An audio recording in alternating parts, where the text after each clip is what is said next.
The 1,000 injuries of Fortunato I had borne as best I could, but when he ventured upon insult, I vowed revenge.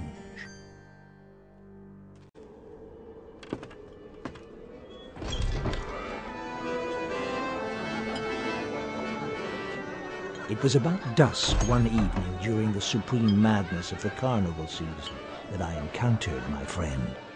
Well, it was not the illustrious Montresor. My dear Fortunato, you were luckily met. How remarkably well you are looking today. How do you do this fine evening? He accosted me with excessive warmth, for he had been drinking much. He had on a tight-fitting party-striped dress, and his head was surmounted by the conical cap and bells of motley. It must be understood that neither by word nor deed had I given Fortunato cause to doubt my goodwill. He did not perceive that my smile now was at the thought of his immolation.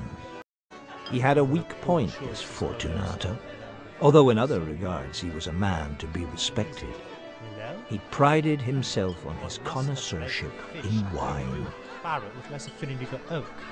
Say Chateau Mouton Rocher. But I have received a pipe of what passes for Amontillado, and I have my doubts. Ah, Amontillado? Impossible. And in the middle of the carnival? I have my doubts, and I was foolish enough to pay the full Amontillado price without consulting you. Amontillado. I have my doubts. Amontillado. And I must satisfy them. Amontillado. As you were engaged, I am on my way to Lucchese. If anyone has a critical turn... Lucchese cannot tell Amontillado from sherry. Come, let us go. Whither? To your vaults. Oh, my friend, no. I will not impose upon your good nature. I perceive you have an engagement. I have no engagement. Come. Thus speaking, Fortunato possessed himself of my arm. Putting on a mask of black silk and drawing a roquelaire about me, I suffered him to hurry to my palazzo. Be cautious of your step.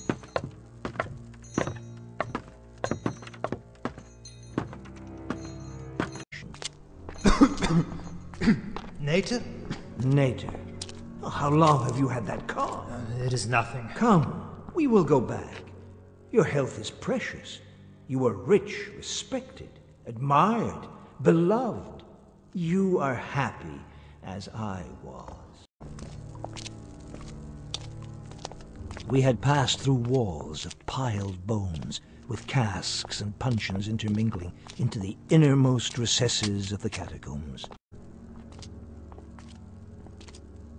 The Nater. See, it increases. It hangs like moss upon the vaults. We are below the river's bed. The drops of moisture trickle among the bones. Oh, come.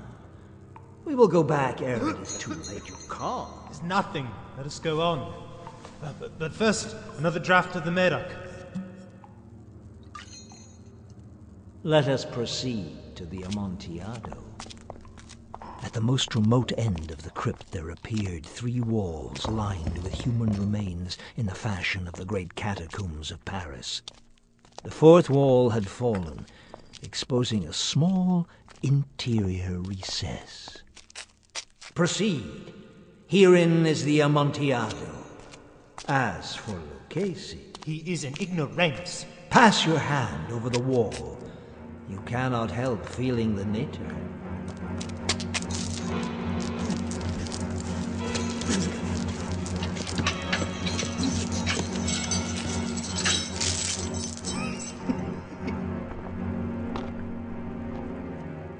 I must positively leave you.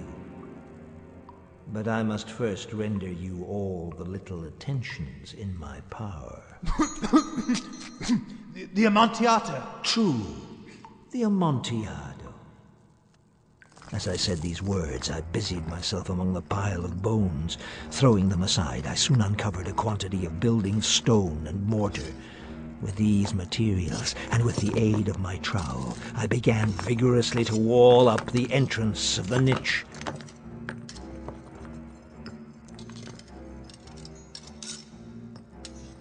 When at last the clanking subsided, I resumed the trowel and finished without interruption the final tiers of the wall.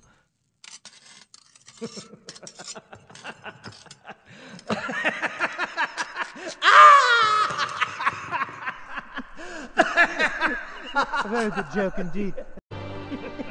Yes, the Amontillado. Will not they be awaiting us at the palazzo? The Lady Fortunato and the rest?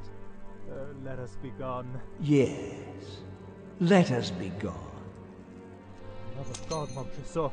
Yes, for the love of God. Fortunato. Fortunato! My heart grew sick on account of the dampness of the catacombs.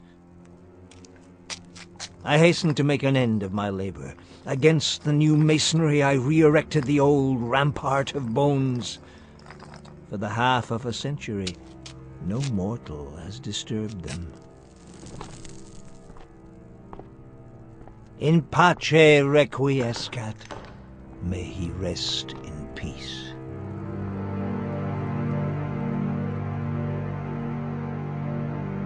Edgar Allan Poe's The Cask of Amontillado.